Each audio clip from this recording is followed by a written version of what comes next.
Madam ये जो workshop हो रहा है जो महिलाओं के अधिकारों को लेके या फिर हम वायलेंस की बात कर लें तो उसका उद्देश्य क्या है और इसका जो तार्किकता क्या होगी?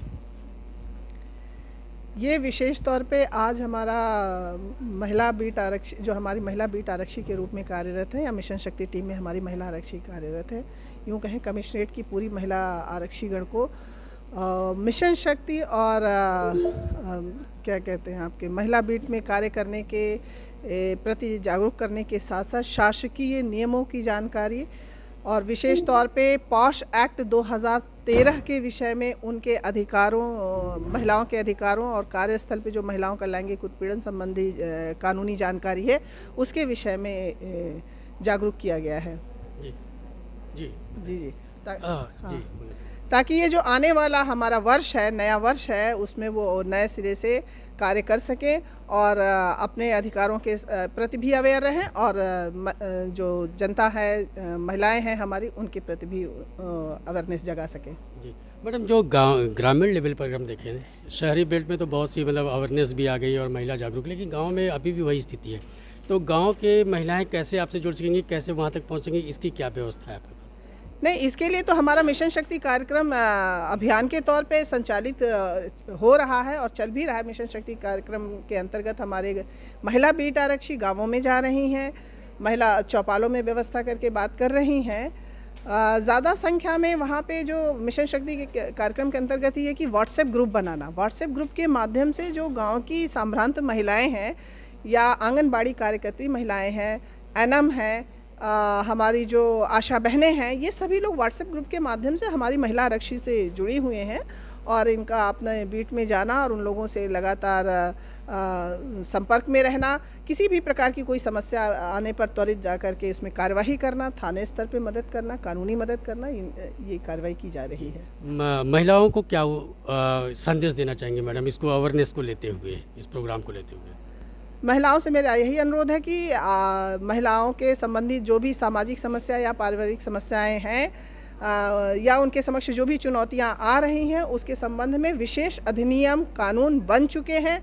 आप इसके प्रति अवेयर हों, जानें और जानकारी करके जहां भी आपको ये समस्या दिखाई दे रही है स्वयं में या किसी अन्य की, वो आप आगे बढ़कर आए और कानून का पालन कराना हमारा धर्म कर्तव्य है और हम उसका पालन कर रहे हैं। तो आप अपने कानूनों के विषय में जानकारी रखना और आगे आकर हिम्मत से उनका उपयोग करना आपका भी कर्तव्य है, तो आप आगे आएँ। और धन्यवाद मैडम। डेली एक्सरसाइज करते हैं, लेकिन आपके सामने जब समस्या आती है, जब आप महिला हेल्प डेस्क पे बैठे होते हैं और महिला आके कहती है मेरे साथ साथ ये घटना हुई है, तो जैसा कि हम सभी अभी भी उस समाज में जी रहे हैं जो हमारा पूर्वाग्रह है कि महिला की समस्या को जहां समस्या समझा ही नहीं गया। लेकिन जैसा कि अगर आप इतिहास की दृष्टि से देखेंगे तो अनगिनत संघर्षों जिसमें हमारे पुरुषों की भागीदारी सर्वाधिक रही है। जो आप यहाँ बैठे हैं, जो महिलाएं हमारी आगे आई, उसमें पुरुषों और महिलाओं का योगदान रहा और भारत में जो महिलाओं के सम्मान और सुरक्षा के लिए, उनके अधिकारों के लिए लड़ाई लड़ी, उसमें पुरुषों का योगदान सर्वाधिक महत्वपूर्ण है।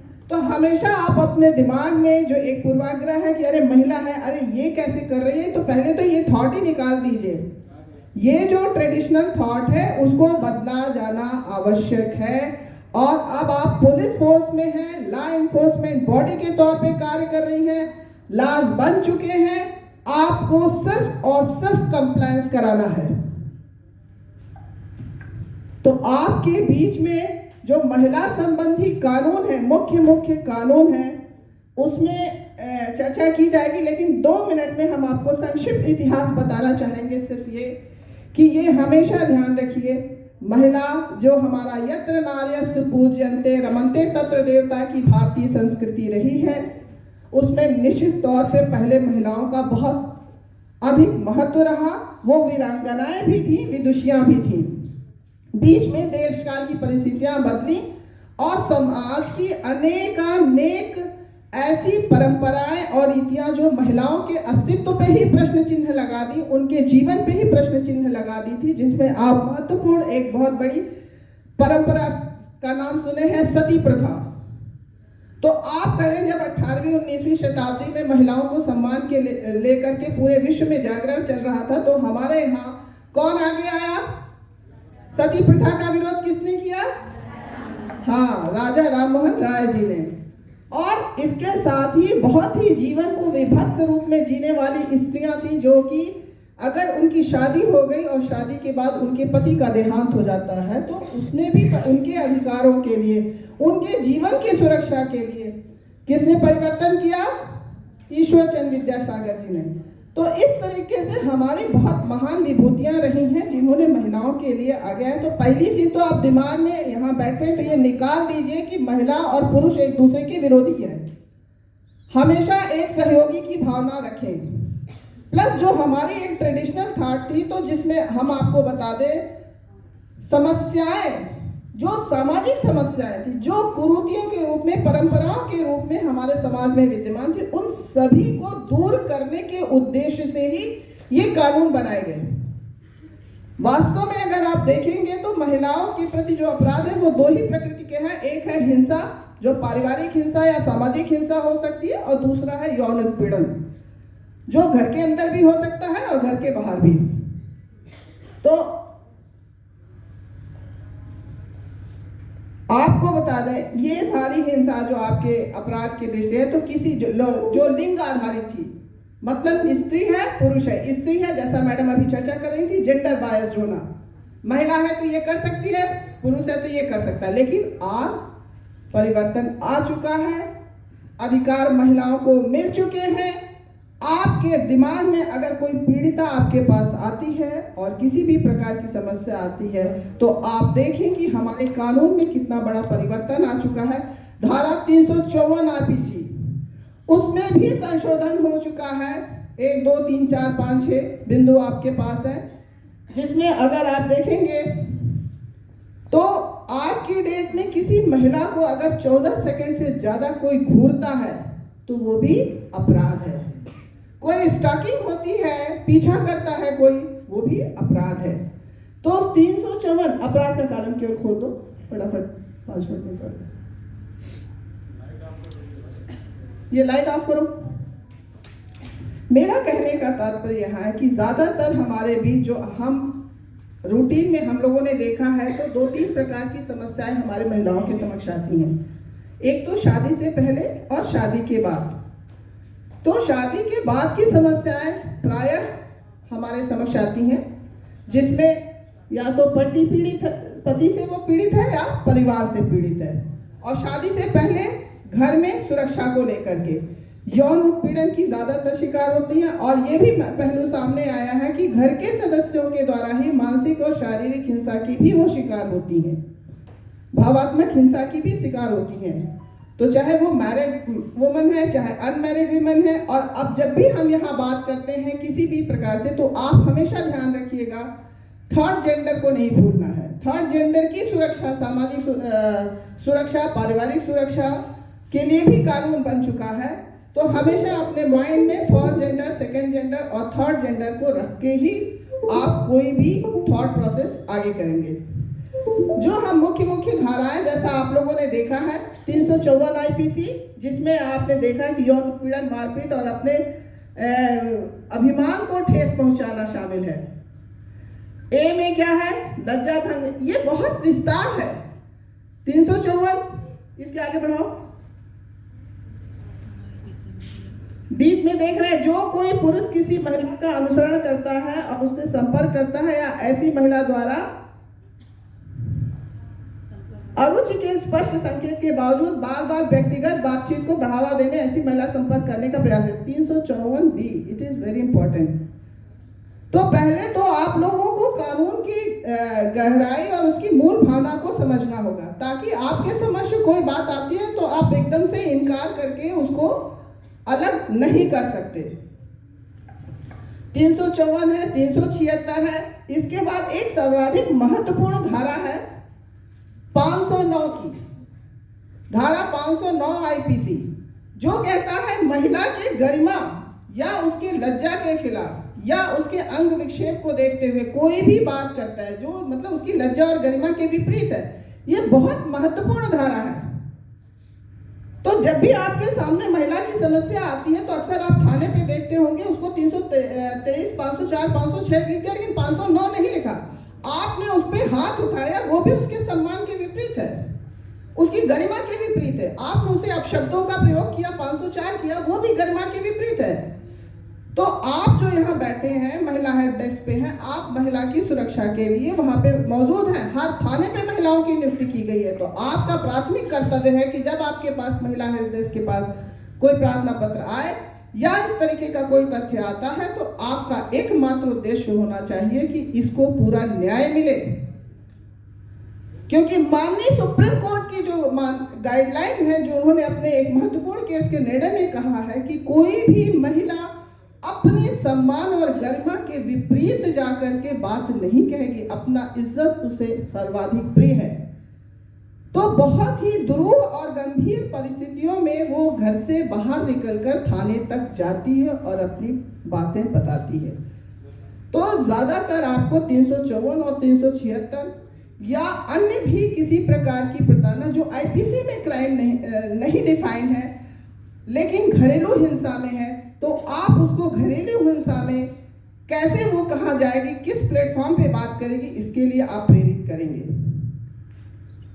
घरेलू हिंसा अधिनियम चूंकि सिविल मैनर का है, सिविल नेचर का है, तो ये पुलिस थाने पर इस पे एक्शन नहीं होता है। ये सीधा कंप्लेंट केस के रूप में माननीय न्यायालय में किया जाता है। आपको बता दें, घरेलू हिंसा अधिनियम पहला अधिनियम है जिसमें यह डिफाइन किया गया है कि महिलाओं के प्रति हिंसा है क्या क्या चीज, और उसकी प्रकृति के रूप में 4 ही प्रकृति बताई गई कि महिला घरेलू हिंसा में जो महिला अपराध या महिला हिंसा की बात कीजिए, वो शारीरिक हिंसा, मानसिक हिंसा, आर्थिक हिंसा और लैंगिक हिंसा की बात कही गई है, यौनिक हिंसा की बात कही है। तो प्रथम अगर आप देखें कि हिंसा क्या होती है, हिंसा किसे कहते हैं, महिला हिंसा क्या होती है, तो ये आपको घरेलू हिंसा अधिनियम में मिलेगा, ये वहां पे डिफाइन किया गया है। इसी प्रकार अभी आपको पॉश एक्ट के विषय में बताया जाएगा। पॉश एक्ट में भी ये तथ्य बताया गया कि सेक्सुअल हैरेसमेंट क्या है। वहां भी पहली बार ये डिफाइन किया गया कि वास्तव में महिलाओं के साथ होने वाले सेक्सुअल किस चीज को आप सेक्सुअल हैरेसमेंट कहेंगे। तो अभी इसकी डिटेल चर्चा की जाएगी। टाइम है मैम, अभी वो ट्रैफिक में कहीं है, 10-15 मिनट है आपके पास। अच्छा, 15 मिनट है। तो हम आपको स्पेशली क्राइम के विषय में, घरेलू हिंसा आपने देखा, नेक्स्ट बढ़ाओ स्लाइड। कार्यस्थल पे महिला उत्पीड़न, ये बहुत सशक्त कानून, इसके विषय में आज अभी हम यहाँ ट्रेनिंग देंगे। नेक्स्ट आगे, ये आपका हिंदू उत्तराधिकार अधिनियम है। ये तो आप सभी को मालूम है कि आज की डेट में महिलाओं को अपने पिता की संपत्ति में भी अधिकार मिल चुका है। तो ये बहुत महत्वपूर्ण अधिकार मिला हुआ है। अगर कोई बहन के रूप में आपके पास पीड़िता आती है कि देखिए मेरा भाई मुझे अपने वहां पे पिता की संपत्ति में मेरा नाम है, नहीं दे रहा अधिकार, तो आप उसको एक सिरे से नकारते हो। जबकि ये कानून बन चुका है, और कानून बनने के बाद ये मैटर तो सिविल मैटर का है, लेकिन अगर उसकी ताड़ना प्रताड़ना वहां की जा रही है तो उसमें आपका रोल महत्वपूर्ण है। आप हमारी सबसे ग्राउंड लेवल पे मजबूत कड़ी हैं जो महिलाओं को न्याय दिलाने में पहला कदम बढ़ाती हैं। तो आपके दिमाग में थोड़ा सा मैं सेंसिटाइज करना चाहूंगी बस इस बात को लेकर के कि कृपया जब भी आपके समक्ष कोई पीड़िता आती है तो आप उसकी बातों को, उसके एप्लीकेशन को ध्यान से ले करके, देख करके आप पहले समझिए कि आप उसकी किस लेवल पे मदद कर सकते हैं। क्योंकि कोई भी महिला, हर मनुष्य एक सुरक्षित पारिवारिक जीवन चाहता है, शांतिमय पारिवारिक जीवन के बीच जीना चाहता है। ये हमारा पारिवारिक परिवेश भी है, सामाजिक परिवेश भी है। जब सोचिए, एक सीमा, हर बात आज के समय में अपनी बात को रखने का अधिकार है। लड़कियां पढ़ लिख रही हैं, आगे आ रही हैं, अपने अधिकारों के प्रति, अपने सम्मान के प्रति सजग भी हो चुकी हैं। तो अगर वो अपनी बात रखती हैं तो शायद अभी वो सामाजिक स्वीकृति नहीं मिली है कि लड़की की कही हुई बात को उसको उसी तरह एक्सेप्ट करें जैसे कि उसके घर में अगर कोई बेटे की बात को एक्सेप्ट किया जाता है। कहने का अर्थ ये है कि अभी निर्णय लेने का अधिकार अभी भी महिलाओं को उस लेवल पे नहीं मिला है जहां पे वो अपनी बात को रख के कर सके, लेकिन कानून ने उनको अधिकार दे दिया। तो अगर वो अपने सम्मान और सुरक्षा की दृष्टि से आपके समक्ष आ रही हैं, अपनी बातें कह रही हैं, तो आपको उसको क्या उससे रिलीफ है, कानूनी रिलीफ क्या है, वो आप उन्हें बताएंगी। ना कि हमारा जो एक पारंपरिक थॉट है कि रहना तुम्हें उसी घर में है, उसी परिवार में है, तुम ही एडजस्ट करके रहो, तुम्हारे लिए जीवन आगे कैसे चलेगा, ये थॉट आपकी थॉट प्रोसेस नहीं होनी चाहिए। थॉट प्रोसेस ये है कि ये समस्या है तो इसका निदान कानूनी रूप पे ये है, क्योंकि जब कानून का अधिकार मिल चुका है और वह सम्मान से जीवन जीने के लिए अधिकृत है, तो जो बाधाएं आ रही है उन्हीं को दूर करने का दायित्व तो आपका है। ये अभी चूंकि अधिकार के रूप में मैडम ने बता दिया कि मातृत्व लाभ अधिनियम मतलब महिलाओं को जो अधिकार आप लोगों के बात हो चुकी है, इसलिए इस टॉपिक पे हम ज्यादा बात नहीं करेंगे। इसमें आप लोगों को 6 महीने का अवकाश आदि मिलता है। आगे बढ़ाओ इसको।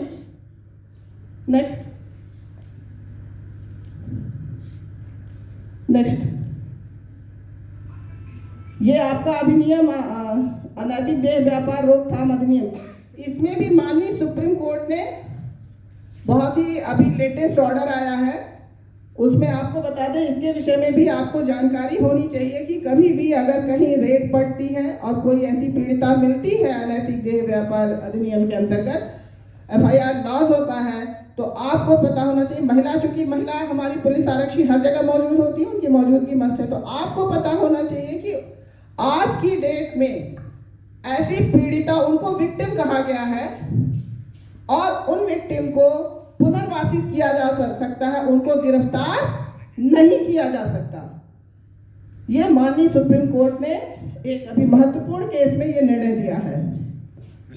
तो आज के बाद जब भी आप कहीं ऐसी गतिविधि में जाते हैं और आपको लगता है कि वहां इस तरीके का आपराधिक गतिविधियां हो रही हैं और उसमें आप टीम के रूप में, एक पार्ट के रूप में आप मौजूद हैं, वहां ऐसी पीड़िताएं अगर मिलती हैं, तो अगर आपको भी ये पता होना चाहिए कि इन्हें जेल नहीं भेजा जाना है, न ही वहां जो अन्य वस्तुएं मिलती हैं उससे संबंधित वो भी एविडेंस के रूप में मान्य नहीं है। आज की डेट वस्तु स्थिति ये है।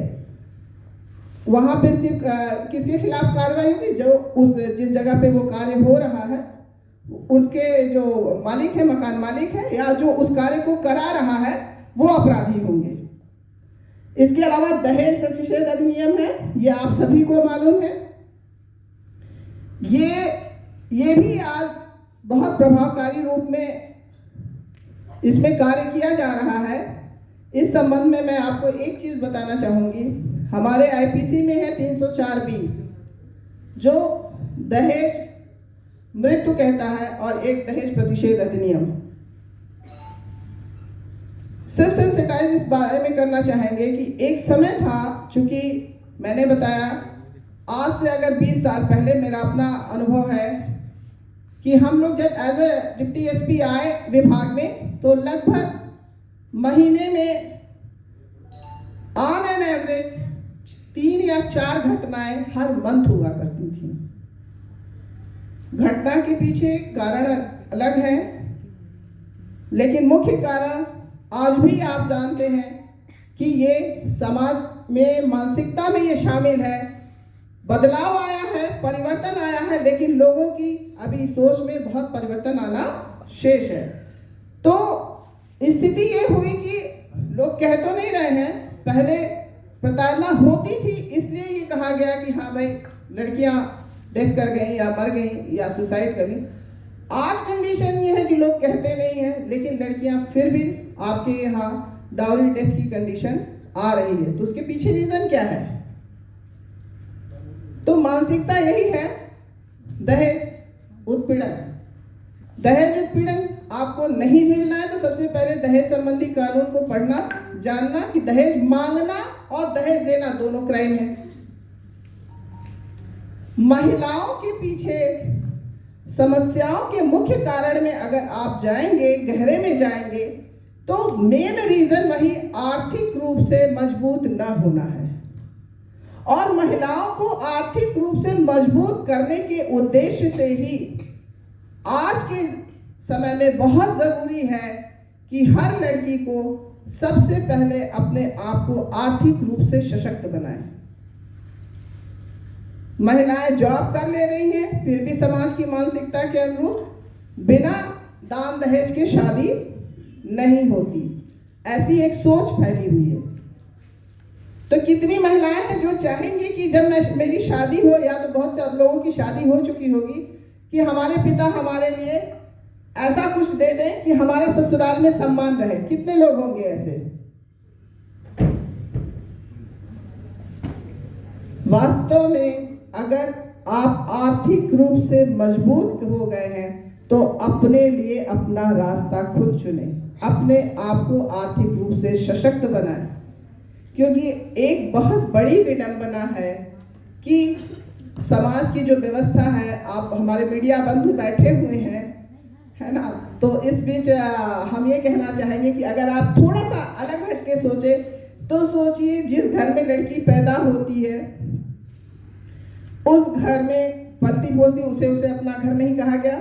जिस घर में गई, ससुराल में गई, तो आप ये जान लीजिए कि आज भी कानून ससुराल में रहने का अधिकार देता है। वहां की चल अचल संपत्ति में बहू को कोई राइट नहीं है, लेकिन बचपन से सीढ़ी पाली जाती है, उनके दिमाग में भरा जाता है वो घर तुम्हारा है।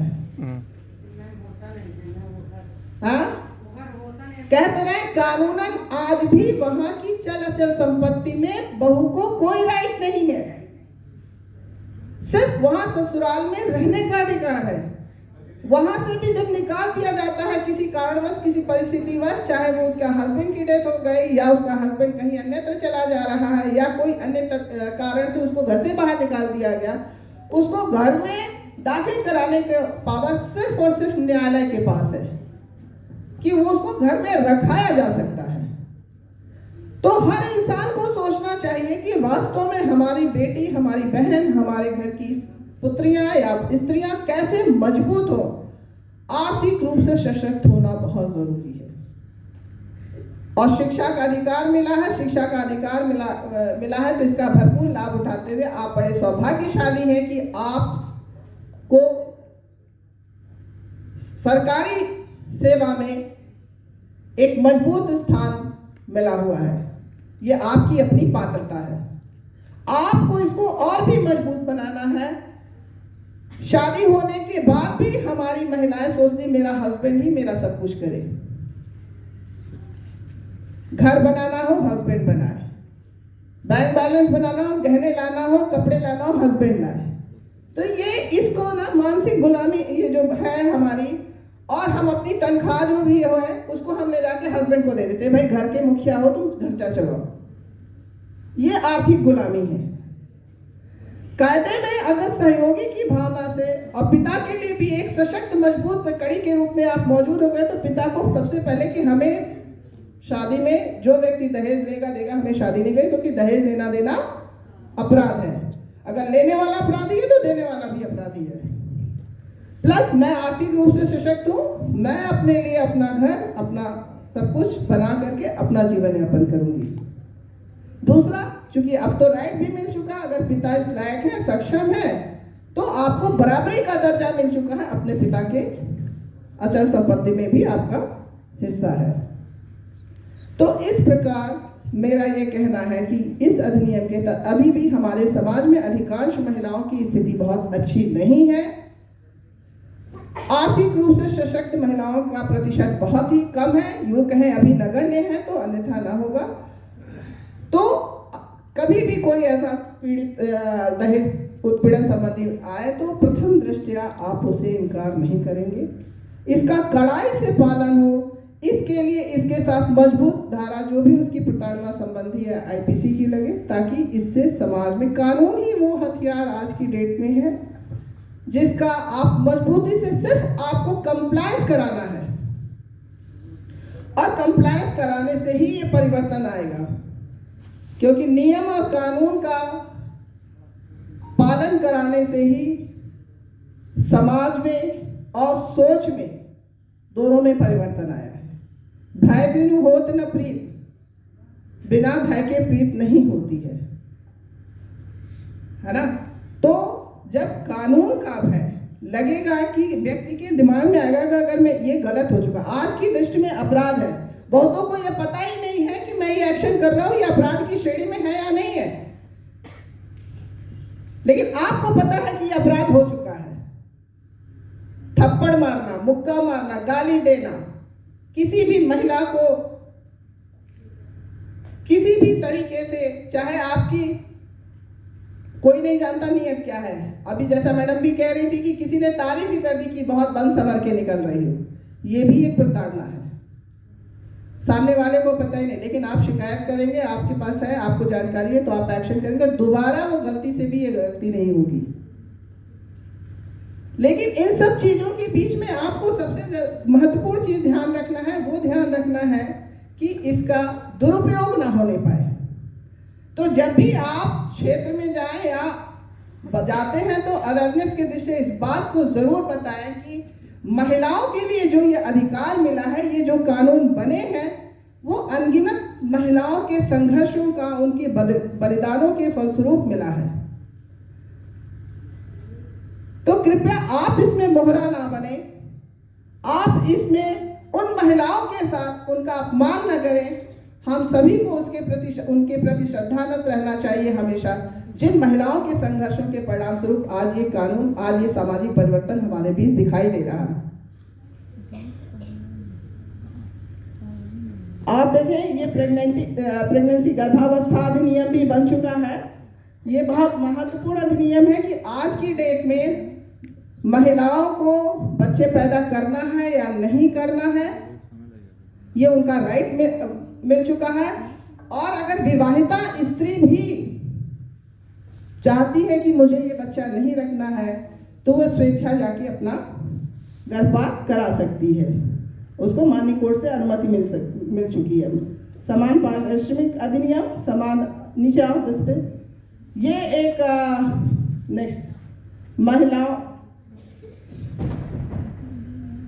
महिलाओं का अश्लील प्रतिनिधित्व प्रतिषेध अधिनियम 1986, ये भी एक अधिनियम और कानून है, जिसमें ये लिखा हुआ है कि यह अधिनियम महिलाओं को विज्ञापनों के माध्यम से या प्रकाशन, लेखन, प्रिंटिंग या अन्य तरीके से महिलाओं के अभद्र प्रदर्शन को प्रतिबंधित करता है। तो ये अधिनियम जो आप देखते हैं प्रायः, उसके खिलाफ आप इस अधिनियम का, अगर आपको लगता है ये उचित नहीं है, तो आप जा सकते हैं। नेक्स्ट आओ, सती रोकथाम अधिनियम, ये तो बहुत पुराना, जैसे चर्चा हुई। राष्ट्रीय महिला आयोग अधिनियम, जैसा कि आप अक्सर देखते हैं, ये महत्वपूर्ण है कि अगर आपकी सुनवाई नहीं हो रही है तो इसके तहत जो है राष्ट्रीय महिला आयोग और राज्य स्तरीय महिला आयोग गठन है। आपको लगता है पीड़िता की मदद, या आप स्वयं कहीं से किसी को जानकारी आती है, तो आप आयोग में एप्लीकेशन दे सकते हैं, वहाँ पे आपके उसमें जांच होगी, कार्रवाई होगी। तो ये एक प्लेटफॉर्म मिला महिलाओं को अपनी बात रखने का, जहां आपका महिला हेल्प डेस्क है, थाने पर ऑफिसर्स हैं। अब हर जिले में महिला अपराध को देखने के लिए स्पेशल एक अधिकारी को बना दिया गया है।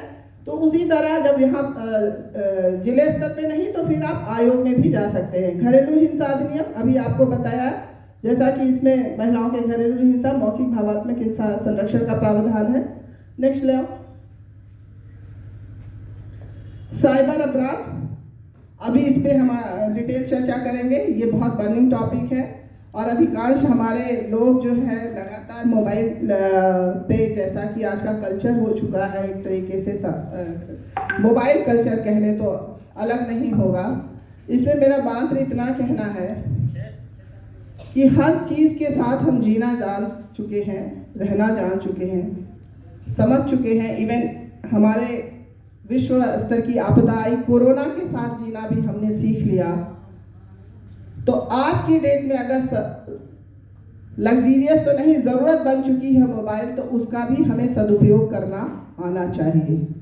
उसके साथ हम कैसे जिए, क्योंकि अभी क्राइम की दृष्टि से तो आपने देखा समझा है, लेकिन आपको नहीं पता ये आपको प्राकृतिक रूप से भी कितना नुकसान पहुंचा रहा है, बायोलॉजिकल तरीके से आपकी बॉडी को किस लेवल पे नुकसान पहुंचा रहा है। अगर आप मोबाइल को सिरहाने रख के सो रहे हैं तो उसके वाइब्रेशन से सोचिए, हमारे इर्द गिर्द यहाँ भी बहुत सारे वाइब्रेशन है, हमें पता नहीं है, लेकिन जितना उसका वेवलेंथ है वो हमारे मस्तिष्क को नुकसान पहुंचाता है। जब तक वो हमारे बॉडी, हम जेब में रख रहे हैं, यहाँ ऊपर की जेब में रख रहे हैं या कहीं अन्यत्र डाल रहे हैं, वो लगातार हमारी बॉडी के टच में है, उससे रेज निकल रही है। तो जहां वो इस तरीके नुकसान कर रहा है, साथ में आपको पता होना चाहिए कि मोबाइल पे हमेशा एक माइक ऑन होता है। आप नहीं जानते हैं कि वो आप भले नहीं ऑपरेट करें, लेकिन वो कंटिन्यूअस कोई सुन सकता है।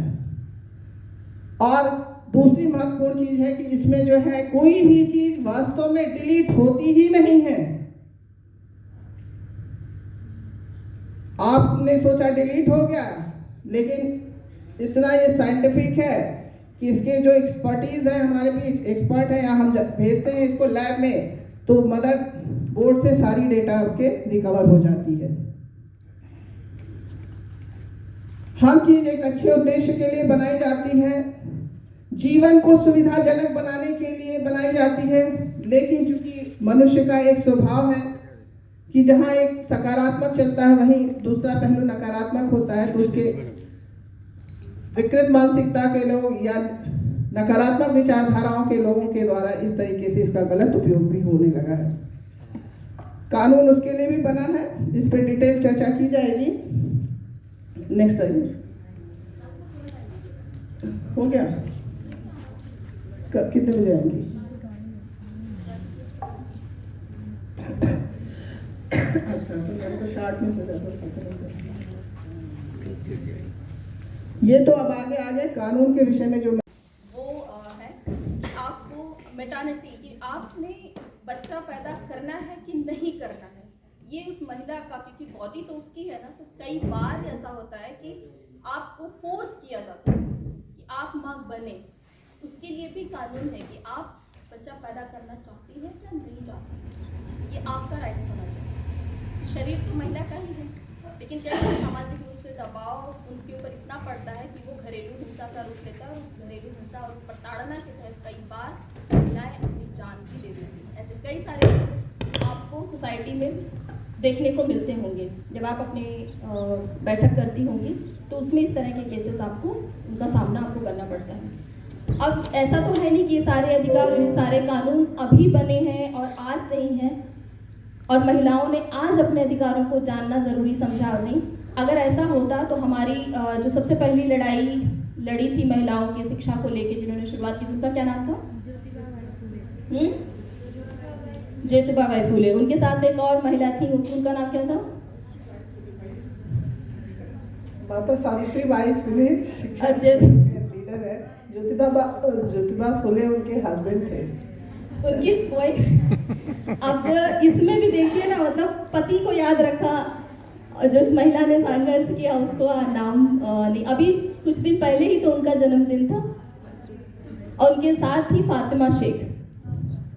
तो एक महिला ने महिला के लिए लड़ाई लड़ी और आज हम सब महिलाएं पढ़ लिख के यहाँ पे बैठे हैं, जो एक विशेष कानून पे चर्चा करने के लिए कि हम लोग पढ़ लिख तो गए, नौकरी भी हासिल कर ली, लेकिन आज हमारे नौकरी का जो कार्यस्थल हमारा है, वो कार्यस्थल हो सकता है कहीं ना कहीं माइनर से माइनर, ये करना आप स्टिकी नोट आपके पास है कि ऐसा कुछ महसूस होता होगा जो हम फील करते हैं अपने माइंड में, अपने बॉडी में और वैसे अपने कार्यस्थल में, लेकिन हम कह नहीं पाते हैं। हो सकता है कोई हमारा साथी हमको टॉन्ट करता हो कि तुम तो सच धज के आ ही जाते हो, डायरेक्टली नाम लेके नहीं बोलता हो, लेकिन इनडायरेक्टली हो सकता बोलते हो कि सच धज के आके बैठ जाती है, इनको तो काम ही कुछ नहीं है। और अरे नहीं, तुम्हारे पास की भी बेचना नहीं है, इनको भी बेचना देना, ये तो एक जगह पे हुआ है अभी मेरे सामने। हमने कहा कि इसकी भी बेचक कौन है, तो बोले कि दूसरे, हमने कहा कि यहाँ पे इतने 7-8 इंस्पेक्टर बैठी हैं, किसी के पास कोई भी बेचना है? तो बोले नहीं, मर्डर के, गैंग रेप के और अन्य इस तरह की कोई भी बेचना इनको नहीं दी जाती है। रीजन? बोले एविडेंस कलेक्शन में बहुत ज़्यादा भागदौड़ करनी पड़ती है। हमने कहा फिर भी, लेकिन ये तो इक्वल पोजीशन है, इक्वली पढ़ लिख के ये हासिल हुआ है वर्दी, तो ऐसे तो बोले आगे से ध्यान रखेंगे, देखते हैं देखिए। तो इस तरह की चीज़ें भी होती होंगी, ये भी डिस्क्रिमिनेशन है। हो सकता है कि आपको एक विवेचना दी जाए, आपको एक काम दिया जाए, आप उसमें आगे बढ़ के करें, आपका हौसला बढ़े तो आगे और अपॉर्चुनिटी आप ले सकती हैं, ठीक है। तो ये और कई बार हो सकता है कि कोई इनडायरेक्ट वे में आपको डायरेक्ट नहीं कह रहा है, लेकिन कहानी के माध्यम से, अपने किसी जेस्चर, अपने किसी पोस्चर के माध्यम से आपको कुछ ऐसा अनकंफर्टेबल फील कराता है। ऐसा कुछ भी घटना आपके साथ घटा हुआ है तो आपके पास जो चिट है आप उसको ज़रूर उसमें मेंशन कीजिए और उसको लिख के दीजिए।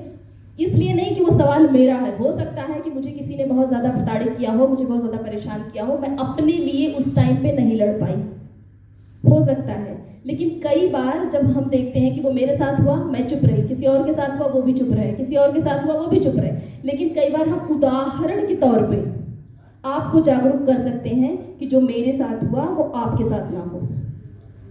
शायद मेरे को अभाव था जानकारी का तो मैं अपने लिए नहीं लड़ पाई, लेकिन अब मैं तुम्हारे लिए भी हूं, तुम खड़ी हो, मैं तुम्हारे साथ हूं। तो आप अपने लिए अगर नहीं तो आपके साथ आपकी जो 5 गांव की महिलाएं होंगी उनके लिए सीखना है, उनके लिए प्रश्न करना है। और आपके साथ भी अगर है तो भी प्रश्नों के कई सारे माध्यम होते हैं, डायरेक्टली जरूरी नहीं है कि आप अपना ही वो करके करिए। ऐसा कोई भी अनुभव हो तो आप अपने चिट पे जरूर लिखें और उसके बाद यहाँ पे जो भी हमारे रिसोर्स पर्सन होंगे वो उसको टैकल करेंगे। मुझे बस इतना ही कहना था कि जो आपके संवैधानिक अधिकार है, जो आपके कानूनी अधिकार है, उनको अच्छे से समझिए, अच्छे से जानिए और आपका जो जिम्मेदारी है उसमें वो कैसे आप निहित करें ताकि आप जहाँ तक जा रही हैं वहाँ पे वो चीज़ स्प्रेड हो, उनको जागरूकता मिले उन सारी महिलाओं को, और वो अपने अधिकारों के लिए कहीं पे मिसयूज ना हो, अपने किसी भी इमोशनल इम्बैलेंस या मेंटल डिस्टर्बेंस की वजह से अपने जीवन को ना त्यागें, क्योंकि ये जीवन बहुत अनमोल है और भगवान ने हमें कुछ सोच समझ के बनाया होगा। तो हम किसी छोटी सी डिस्टर्बेंस की वजह से अपने लाइफ को नहीं डिस्ट्रॉय करें, अपनी ज़िंदगी को नहीं ख़त्म करें, क्योंकि बहुत ही अनमोल है। और उसके साथ साथ हम दूसरे की ज़िंदगियों में भी एक आगे होप का, एक विश्वास का माध्यम बनी। इसी के साथ मैं ममता मैम को हैंड ओवर करती हूँ। आप सभी को नववर्ष की हार्दिक शुभकामनाएं और आज की इस पॉश एक्ट की कार्यशाला में आप सभी का स्वागत और अभिनंदन। मेरा नाम जैसा कि मैम ने पहले ही बता दिया है रिजवाना परवीन है और मैं यहाँ पे मंडलीय सलाहकार बाल संरक्षण के रूप में वाराणसी मंडल में कार्यरत हूँ।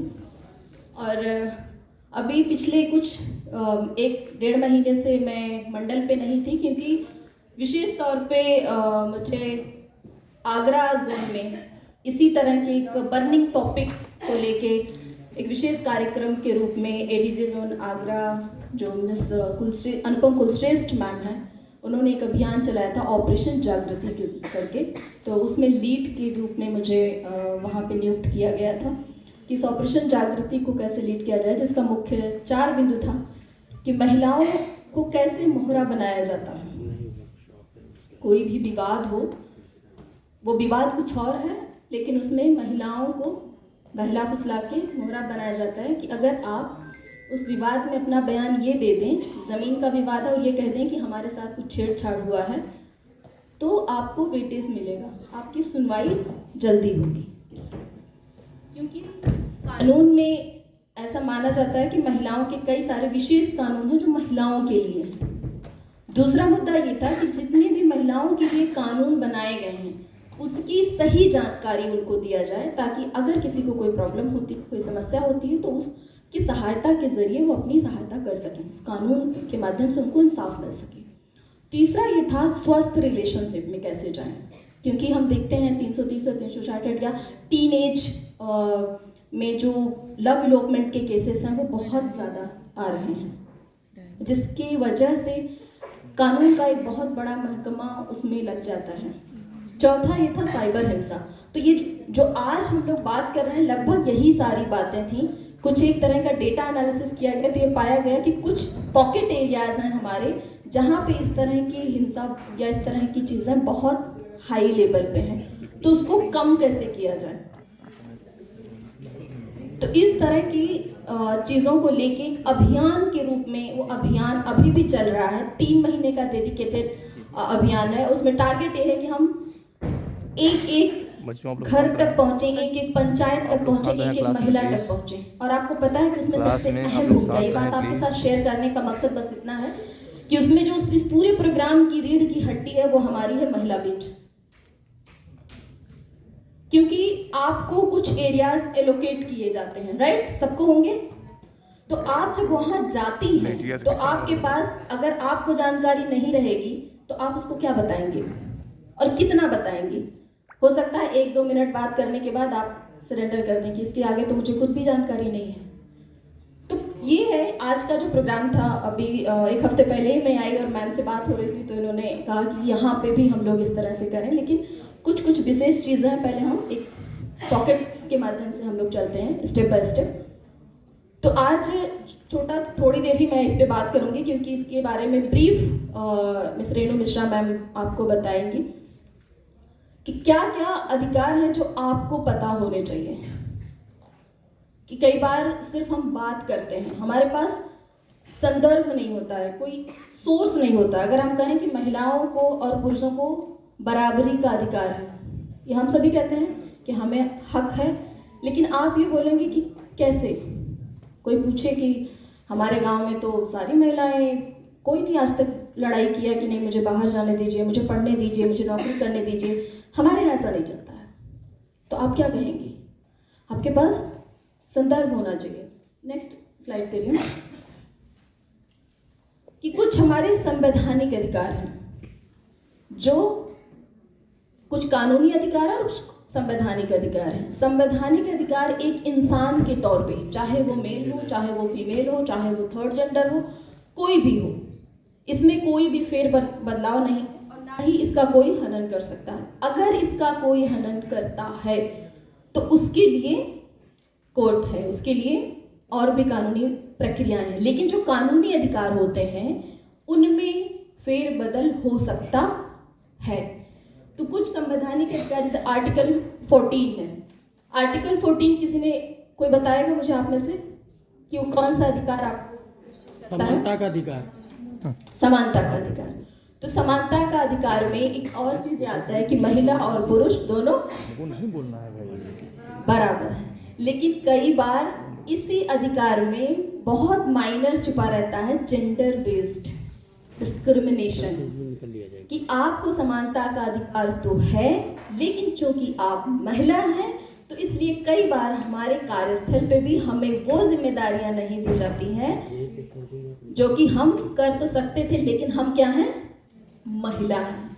तो यदि इस तरह का कोई डिस्क्रिमिनेशन आपके साथ होता है तो भी आप उसके खिलाफ आवाज उठा सकती हैं और उनको बता सकते हैं कि ये आर्टिकल है जो हमें इस अधिकार को सुनिश्चित करता है। दूसरा है हमारा आर्टिकल 15। कोई पढ़ेगा? अगर पढ़ सकता है आवाज से मेरे लिए। नहीं विजिबल है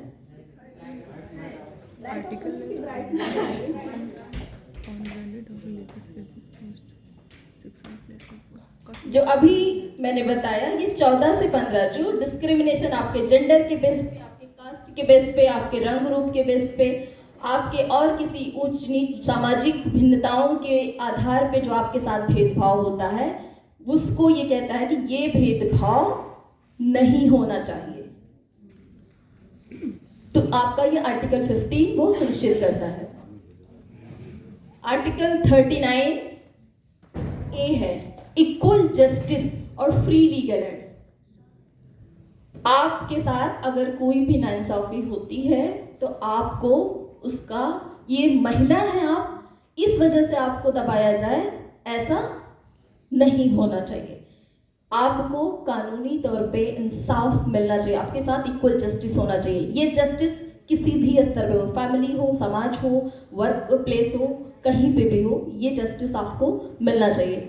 कुछ और हमारे ये है कि रोजगार का अधिकार। रोजगार का अधिकार होता है, लेकिन कई जगहों पे आपने देखा होगा कि पे स्लैब जो होता है वो महिलाओं का कम होता है पुरुषों के कंपैरिजन में।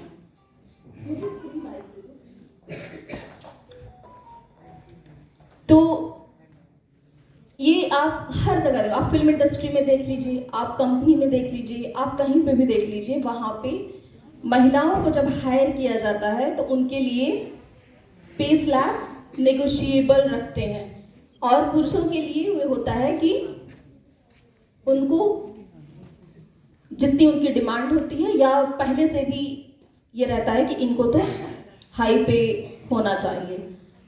तो ये भी इनजस्टिस है। तो ये भी हमारा यही कहता है कि हमें दूसरा, अगर हमको कहीं पे नियुक्ति हुई है जहाँ पे हम कार्य कर रहे हैं वो हमारा भयमुक्त हो, जहाँ पे हम फ्री हो के काम कर सकें, जहाँ पे हमारे साथ ये डिस्क्रिमिनेशन ना हो कि हम महिला हैं तो हमारे साथ किसी भी तरह का उत्पीड़न हो सकता है, किसी भी तरह का हरासमेंट हो सकता है, किसी भी तरह से हमको हमारे कामों और हमारे महिला होने के नाते से कई बार आपको ये होता है कि आपको तो 5 बजे चले ही जाना है क्योंकि आप महिला हैं, आप रुक नहीं सकती हैं, तो आपको इसलिए ये जिम्मेदारी हम नहीं दे रहे हैं। तो इस तरह का भी जस्टिस नहीं होना चाहिए। राजनीति में उनकी भागीदारी, आपने देखा होगा कि जो पंचायती राज या अन्य जो हमारे डिपार्टमेंट हैं उसमें 1/3 का सीट तो अलॉट होता है, लेकिन आपने देखा होगा कि महिला अगर प्रधान है और मीटिंग में कौन आता है? पुरुष, और कहते हैं पुरुष प्रधान। तो ये भी उसके अधिकारों का हनन है कि नहीं? हो सकता है कि वो पढ़ी लिखी ना हो सकता है कि वो जानती ना हो, लेकिन उनको जानकारी दी जा सकती है, उनको फ्रंट पे लाया जा सकता है। लेकिन ये कहीं ना कहीं हमारे समाज से ही ये चीज़ें निकल के आती हैं कि पुरुष एक अच्छा लीडर हो सकता है, पुरुष एक अच्छे तरीके से उन चीज़ों को कह सकता है, पुरुष कहीं भी आ जा सकता है किसी भी टाइम पे। तो वो इस वजह से भी कई बार उनके अधिकार तो उनको मिल गए हैं, लेकिन उसका प्रैक्टिस करने के लिए वो माहौल नहीं दिया जाता है महिलाओं को हमारे। अब ये है कि एम्प्लॉयमेंट थ्रू पॉलिटिकल पार्टिसिपेशन, ये भी हम उनका एक अधिकार है, पर यहाँ पे भी कई बार इनजस्टिस हमको देखने को मिलता है। लेकिन कुछ जगहों पे उदाहरण भी कई अब निकल के आ रहे हैं, उसके बारे में हम लोग आगे चर्चा करेंगे। सुरक्षा का अधिकार, डोमेस्टिक वायलेंस एक्ट 2005 बना कि कई बार ये होता था कि ये पति है आपका तो इसको तो हक है कि कभी भी ये थप्पड़ मार सकता है, ये पति है आपका तो ये कह सकता है कि नहीं घूंघट करके रखो। हो सकता है वो कंफर्टेबल नहीं फील करती हो सकता है उसके लिए वो मुश्किल हो, लेकिन उस ट्रेडिशन को कई बार उसका ये बना दिया जाता है कि नहीं ये तुम्हें करना ही करना है क्योंकि तुम महिला हो इसलिए तुमको ऐसा ही रहना चाहिए। तो वो नहीं होना चाहिए। और अगर किसी भी तरह का वायलेंस उस वजह से होता है, जो हमने संवैधानिक अधिकार बताए कि एक इंसान के जीने में कोई भी बाधा अगर आ रही है किसी भी चीज़ की वजह से तो वो वायलेंस है। तो इसके लिए कानून बना डोमेस्टिक वायलेंस एक्ट 2005 जो इन सारी चीज़ों से महिलाओं को सुरक्षा प्रदान करता है। लीगल प्रोविजन फॉर विमेंस, उनके लिए जो भी लीगल प्रक्रियाएं हैं वो महिलाओं के लिए बनाई गई। समाज में बदलाव भी आया कि विमेन एम्पावरमेंट के लिए कई सारे इनिशिएटिव लिए गए, जिसमें सबसे ज़्यादा यूपीएसआरएल की जो एसएचजी की महिलाएं हैं उनके जो कोऑपरेटिव्स बने, जिसमें महिला ही लीड होती है, महिला ही सारी चीज़ें देखती है और महिलाएं ही महिलाओं के साथ मिलके अपनी इकोनॉमिक कंडीशन को इन्हांस करती हैं। क्योंकि एक बहुत बड़ा ये होता है कि पुरुष जो होता है वो अर्निंग सोर्स ऑफ अर्निंग या अर्निंग का जरिया माना जाता है हमारे समाज में। हमारे भारत देश में ये होता है कि पुरुष तो कमाने के लिए वो है, तो वो एक बहुत बड़ा एग्जाम्पल है जो संबल देता है। और अभी तो आगे निरुपमा जी से मैं रिक्वेस्ट करूँगी कि वो भी बताएंगी जो मिशन शक्ति के तहत भी कई सारे इनिशिएटिव लिए गए हैं महिलाओं के लिए। सोसाइटी का माइंडसेट चेंज होना चाहिए, क्योंकि अगर हमारी दादी अगर इस वक्त उनकी उम्र 80-85 की हो और वो मुझसे 2024 में अपने ज़माने के तरीके से रहने के लिए कहेंगे तो बहुत मुश्किल हो जाएगा। तो ये सोसाइटी के जो माइंडसेट है वो चेंज होने चाहिए। इसके कुछ मोटे मोटे अधिकार जो हैं, जैसे महिलाओं का मौद्रिक अधिकार कि महिलाओं को भी कमाने का, अपने फाइनेंशियल डिसीजन लेने का वो हक होना चाहिए, जिसमें ना उनको बराबरी का अधिकार है, वोटिंग का अधिकार है, समान वेतन का अधिकार है। नेक्स्ट, शिक्षा के अधिकार में आप सभी जानते हैं कि महिलाओं को मुफ्त और अच्छी शिक्षा मिलनी चाहिए। कई बार जब आपको स्ट्रीम चूज करना होता है तो महिलाओं को सजेस्ट कर दिया जाता है मेडिकल लाइन, बैंक या फिर शिक्षक। कई सारे लाइन में उनको परिवार की तरफ से, समाज की तरफ से, कई बार इंस्टीट्यूशन भी दबाव डालता है तुम्हारे पास टाइम नहीं है इन सारे चीज़ों के लिए, और जिसके लिए राइट टू एजुकेशन एक्ट बना 2009 में। स्वास्थ्य एवं आर्थिक स्वतंत्रता के लिए, इसके लिए भी कई सारे एक्ट बनाए गए कि उनको